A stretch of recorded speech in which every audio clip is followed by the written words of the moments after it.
He said, I took the Shahada when I was 14, I'm 16 now.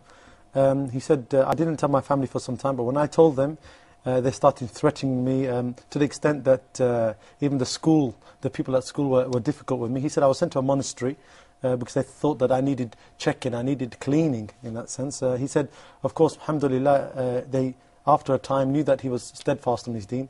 Up till now, he says, I'm having difficulty in my house, especially trying to hide my faith. He says, what shall I do? Shall I leave my house? Shall I leave my family alone? Because I feel my Islam is threatened by my family. Well, as I recall, when I heard this question, and when I heard Nicholas talk to us, I was overwhelmed, frankly speaking. I sincerely felt and wished and hoped that I was in his shoes. Because to have so much power, to have so much belief, he reminded me of the companions of the Prophet sallallahu alaihi wasallam, when they used to endure and tolerate all what they used to get from the enemies and from their loved ones, from their very close families. My advice to Brother Nicholas is that he should remain as he is, strong in his faith and belief, but he should be also tolerant. He should not be violent. He should not misbehave with his parents, which are the most important people in his life.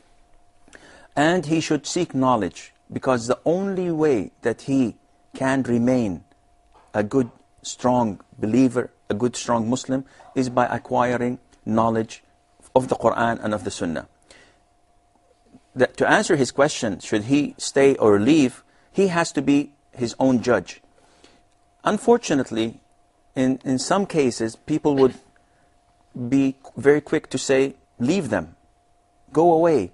Allah Azza wa Jal will provide you. And this, in a sense, is true, but at the same time, if your faith and belief is not as strong as you may think, but you were intimidated by your parents and your loved ones, so you had to go, unfortunately, in some cases, it backfires, in the sense that the brother finds himself alone, doesn't have enough to eat, or he cannot go to school, and no one is taking him in. So, unfortunately, he rejects Islam. And then he starts to complain if his faith is not strong. And this happens a lot with poor in faith Muslims. They say, why does Allah Azza wa Jal put such calamities on me? Why not my neighbor? I pray 5 times a day, I do this, I do that. I did hijrah for Allah. And this what happens to me?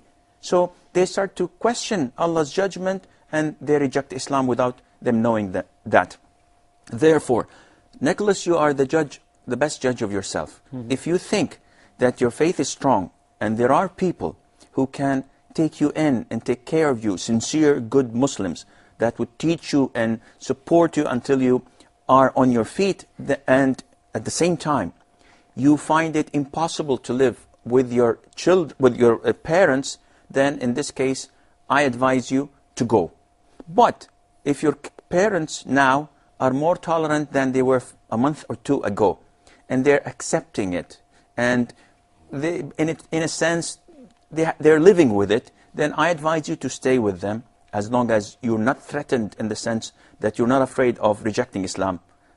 Stay with them, give da'wah for them, try to behave as a real Muslim in showing them what Islam calls you to, and inshallah, this would all end up to the best.